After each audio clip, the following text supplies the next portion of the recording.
Hello, ma'am. Hello, princess. Good evening, ma'am. Hello, good evening, IC. Ma-start na ta, ma'am? Madungog ko ni mo lang. Yes, ma'am. Madungog ko ni mo? Yes, ma'am. Basing ka kurog-kurog ba ko? Sige, sige. Okay ra, ma'am. Okay na. Sige, sige. So, ma-start na ta, ma'am. Sige, start na ta. So, the first question is, what are the major problems, issues, challenges you have encountered, experienced in your work as an English teacher? During my time as a teacher, one of the most disheartening challenges I faced was the behavior and the attitude of the students toward learning English, because many of them showed a clear lack of interest and engagement that is often expressing that is the subject. So, okay, thank you, ma'am. Next is, why are those considered problems? Yeah, I considered those challenges as a problem because of their unwillingness to participate actively in class, which it made them difficult. It is difficult for them to develop their confidence and skills needed to express themselves in English. Yeah, that's it. How did number 3, how did those problems affect you? In some ways, like, it saddened me to deeply realize that the lessons I poured into might be forgotten or undervalued. So as educators, we hope to leave a lasting impact, but when the students disconnect, that hope can feel somehow fragile. Okay, thank you, ma'am. The next second to the last question is, how did you address or solve this problem? So to address this problem, I believe it is essential to create a learning environment that is both fun and effective. So by incorporating interactive and meaningful activities, we can spark curiosity and encouragement. So these experiences not only make learning enjoyable but also help students build their confidence to use English both academically and socially. So when students begin to see their own potential, they become more motivated to continue learning independently. Okay. Then, after experiencing those problems, what lesson have you learned? Ultimately, teaching English requires mindfulness, creativity, as well as initiative. So we must meet students where they are, understand their struggles, and guide them with patience and purpose. Only then we can truly inspire them to embrace the language and the opportunities it brings. Okay, thank you, ma'am.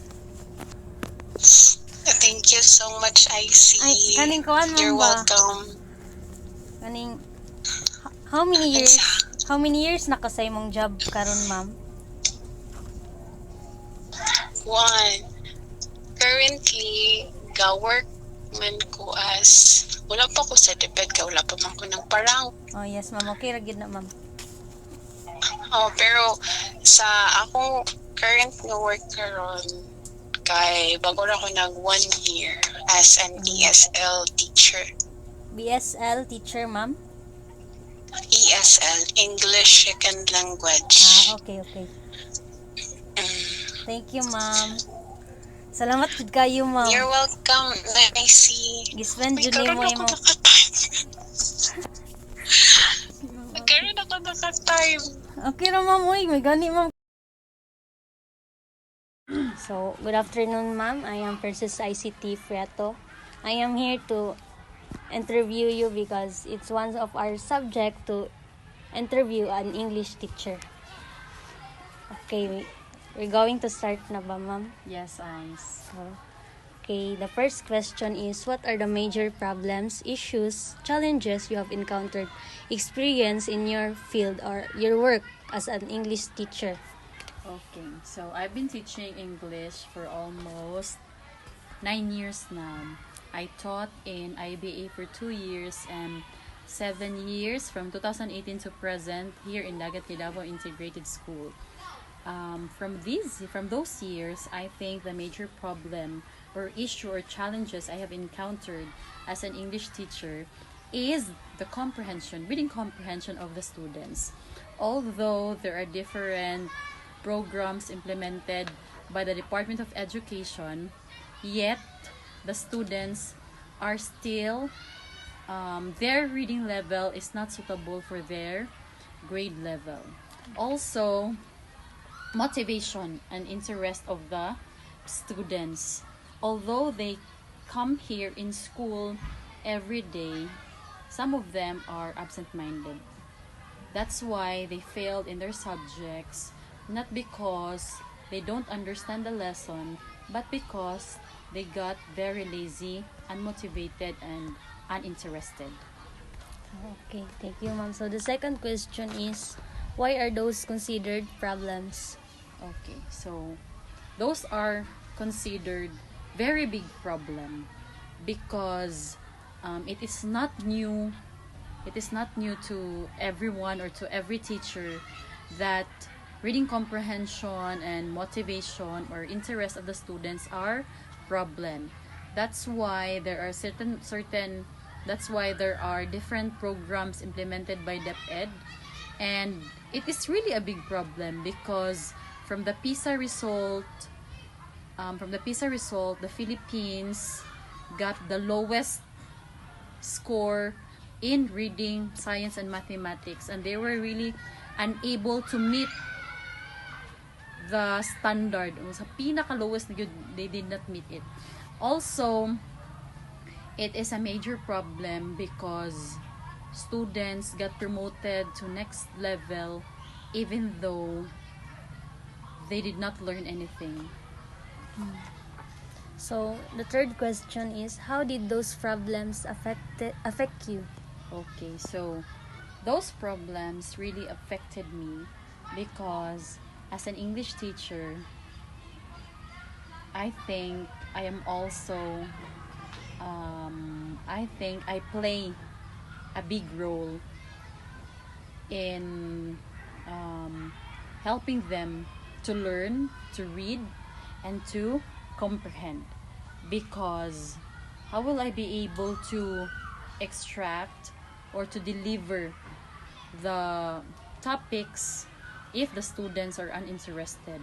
How will I be able to know if they have listened, or how will I be able to know if they have really understood the text or if they have really understood the lesson, when in fact they cannot read simple sentences or they cannot construct simple sentences? And I think this is really a major problem. It really affected me much because I think somehow or sometimes I think or I ask myself if I failed as a teacher, like why my students got low score, or why my students have failing grades. So the fourth question is, how did you address or solve those problems? Okay, so these problems, it is not my sole effort, but it is a collective effort to give the best programs for these students. So as of now, Department of Education has implemented the new program, which is the ARAL, or Accessible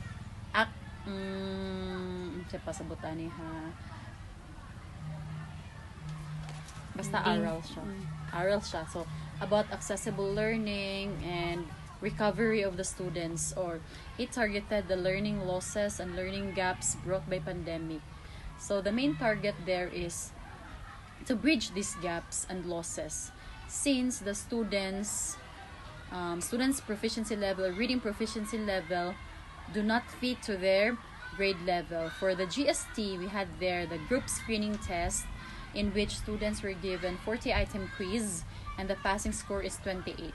So if the students got 28 above, their reading comprehension is suitable for their grade level. However, if the student got score 27 to 15 or 15 to 27, they will have two level low or 2 grades mag-atras sila og 2 grades below. So their reading proficiency level is for example grade 10. So his or her reading proficiency level is for grade 8, not suitable for grade 10. And those students who got 1 to 15, 3 grades down. Okay, so if grade 10, their reading proficiency level belong to grade 7. So that's why the teachers, the collective efforts of the teachers and the Department of Education addresses these gaps. And me also, as an English teacher, it is a challenge to me to help these students to overcome their struggling problems in reading. So how they able to solve this problem? So basically, in the teaching process or inside the classroom, you do not just speak English and English and English like highfalutin languages, without thinking or without reminding yourself if the student really understood your lesson. You just kept on saying English and very, very proud of speaking in English when the students cannot understand what you are reading. That's why as a teacher, I have to be resourceful, I have to be versatile. So I have to switch or code switch, like from English I will translate it to Tagalog or translate it to Bisaya for them to really understand the text. Okay, thank you, ma'am. So, the last question is, after experiencing those problems, what lessons have you learned? Okay, so from the past years, we kept on addressing these problems, and the lessons I have learned is the solution of this problem is within me. So I am challenging myself. Now I will be able to bridge the gaps and losses of the students, especially in reading. So for me, I think I want to motivate myself more or encourage myself more to be more motivated and interested, more patience for them, so that I'll be able to teach them more and I will be able to help them in overcoming these problems, especially in reading. So, thank you, ma'am. Thank you for spending your time, ma'am.